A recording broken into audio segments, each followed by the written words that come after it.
प्रणाम बच्चों, मैं बल्केश मीना आज आप सबके लिए हमारी हिंदी व्याकरण का एक नया अध्याय समास लेके आई हूँ। तो चलिए हम जानते हैं ये समास है क्या। समास का अर्थ होता है संक्षिप्तीकरण, अर्थात दो या दो से अधिक शब्दों से मिलकर बने हुए एक नवीन एवं सार्थक शब्द को समास कहते हैं। यानी दो या दो से अधिक शब्द जब मिलकर एक नया शब्द बनाते हैं, नया शब्द कौन सा, जिसका अर्थ हो, ठीक है, तो वो क्या कहलाता है, समास कहलाता है। समास के नियमों से निर्मित शब्द सामासिक शब्द समस्त पद कहलाता है। अर्थात समास के नियमों से जो बनता है शब्द, वही शब्द क्या कहलाता है, समस्त पद कहलाता है। समास होने के बाद विभक्तियों के चिन्ह परसर्ग लुप्त हो जाते हैं। जब समास होता है तो उसके बाद क्या होता है, जो चिन्ह होते हैं, विभक्ति चिन्ह होते हैं, वो हट जाते हैं। विभक्ति चिन्ह समझ आए, जो हम कारक में लगाते थे, कर्ता ने कर्म को करण से, ठीक है, वो लुप्त हो जाते हैं। पूर्व पद और उत्तर पद, समास में दो पद होते हैं, एक होता है पूर्व पद और दूसरा होता है उत्तर पद। समास का जब विग्रह करते हैं, यानी समास को जब अलग करते हैं, तो क्या होता है, सामासिक शब्दों के बीच के संबंध को स्पष्ट करना। समास विग्रह क्या होता है, समास को अलग करना, दो शब्दों को अलग अलग करना, सामासिक शब्दों के बीच के संबंध को स्पष्ट करना समास विग्रह कहलाता है। जैसे समस्त पद है हमारे पास गंगा जल, गंगा जल में जो गंगा है वो पूर्व पद है और जल उत्तर पद है, तो समास विग्रह क्या हुआ, गंगा का जल, यानी का जो है वो क्या है, विभक्ति चिन्ह है। जैसे राजपुत्र, राजा का पुत्र, का क्या है, विभक्ति चिन्ह है, ठीक है, समझ आया। तो इस प्रकार से समास के मुख्य 6 भेद होते हैं। तो पहला भेद कौन सा है, अव्ययीभाव समास। अव्ययीभाव समास क्या है, जिस समास का प्रथम पद अव्यय हो, उसी का अर्थ प्रधान हो, उसे कहते हैं अव्ययीभाव समास।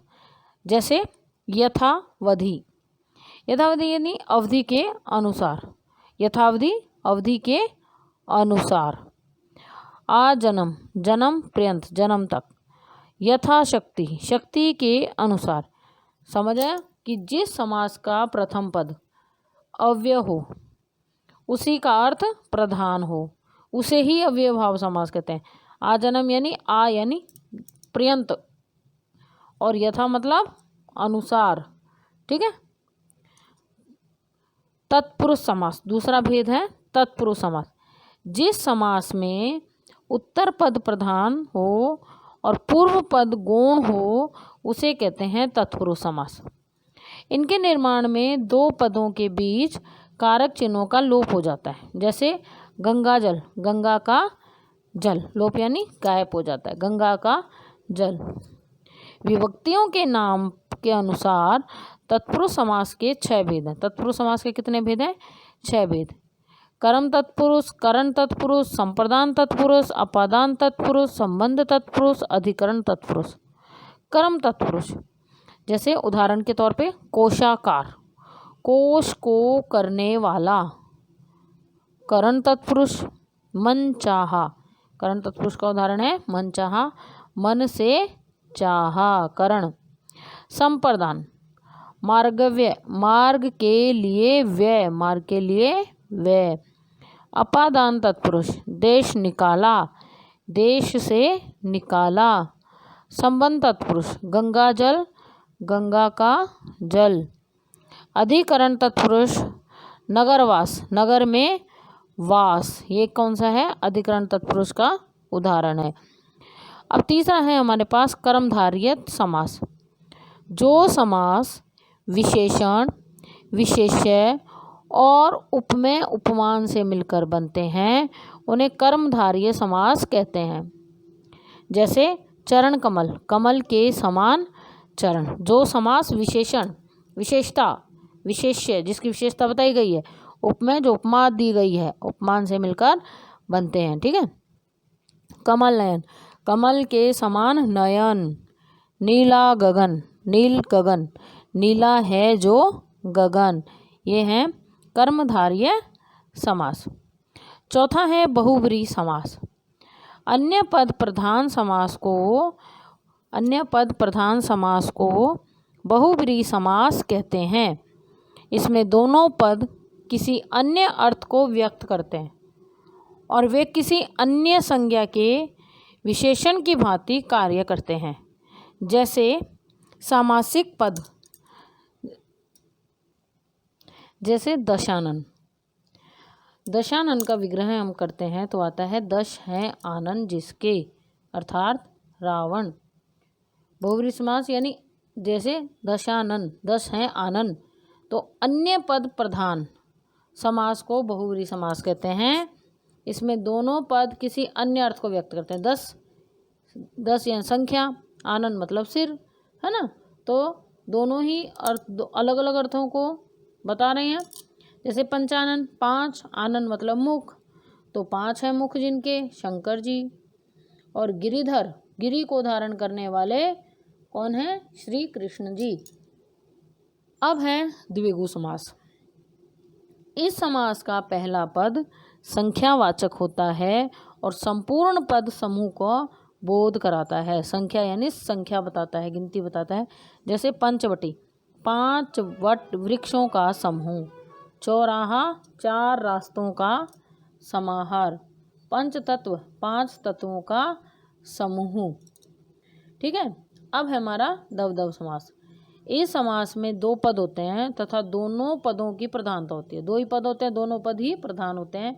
इनका विग्रह करने के लिए और, एवं, या, तथा, या, अथवा, आ शब्दों का प्रयोग किया जाता है। जैसे हानि लाभ, हानि या लाभ, नर नारी, नर और नारी। ठीक है। तो इस प्रकार से ये हुए हमारे समास। तो एक बार हमने क्या क्या पढ़ा इस समास के पाठ में, उसको हम एक बार दोहरा लेते हैं। परस्पर संबंध रखने वाले 2 या 2 से अधिक शब्दों का मेल कर उनका रूप संक्षिप्त करने की प्रक्रिया को समास कहते हैं। समास की प्रक्रिया से बनने वाले शब्द को समस्त पद कहते हैं। प्रश्न पूछा जा सकता है कि समस्त पद किसे कहते हैं। समस्त पद का विग्रह करके उसे पहले वाली स्थिति में लाने की प्रक्रिया को समास विग्रह कहते हैं। समस्त पद में पहले पद को पूर्व पद तथा दूसरे पद को उत्तर पद कहते हैं। पहला पद होता है वो पूर्व पद होता है और दूसरा उत्तर पद होता है। समास के 6 भेद होते हैं। तत्पुरुष समास, कर्मधारय समास, द्विगु समास, अव्ययभाव समास, बहुव्रीहि समास और दवदव समास। अव्ययभाव समास में पूर्व पद प्रधान होता है, जबकि तत्पुरुष समास में उत्तर पद प्रधान होता है। दवदव समास में दोनों पद प्रधान होते हैं, जबकि बहुव्रीहि समास में कोई भी पद प्रधान नहीं होता, बल्कि कोई अन्य पद प्रधान होता है। कर्मधारय समास में उपमान उपमेय अथवा विशेषण विशेष्य का संबंध होता है, जबकि द्विगु समास में पूर्व पद संख्यावाची होता है। पूर्व पद होता है वो क्या होता है, संख्यावाची होता है। ठीक है। समास का अब जरा एक बार उत्तर देख लें। समास का अर्थ क्या होता है। समास का अर्थ क्या है, संक्षिप्त करना। समास कितने शब्दों से मिलकर बना है, 2 शब्दों से। समास की कितनी प्रक्रियाएं हैं, 2 प्रक्रियाएं, समस्त पद और समास विग्रह। समास से बना संक्षिप्त शब्द क्या कहलाता है, समस्त पद। समस्त पद को तोड़कर लिखा जाना क्या कहलाता है, समास विग्रह। समास के कितने भेद हैं, समास के 6 भेद हैं। कौन कौन से भेद हैं, तत्पुरुष समास, दवदव समास, द्विगु समास, कर्मधारय समास, बहुव्रीहि समास, अव्ययभाव समास। ठीक है। तो बच्चों हमने इस पाठ में पढ़ा समास क्या है, समास के कितने भेद हैं। तो चलिए अब आप इस पाठ को अपनी पाठ्य पुस्तक कौन सी, मैं और मेरा व्याकरण में एक बार दोहरा लेना, तो आपको ये पाठ अच्छे से समझ आ जाएगा और उसके बाद आप इसकी दी गई अभ्यास कार्य कर लेना। तो चलिए बच्चों, मैं बल्केश मीना अब आपसे विदा लेती हूँ। धन्यवाद।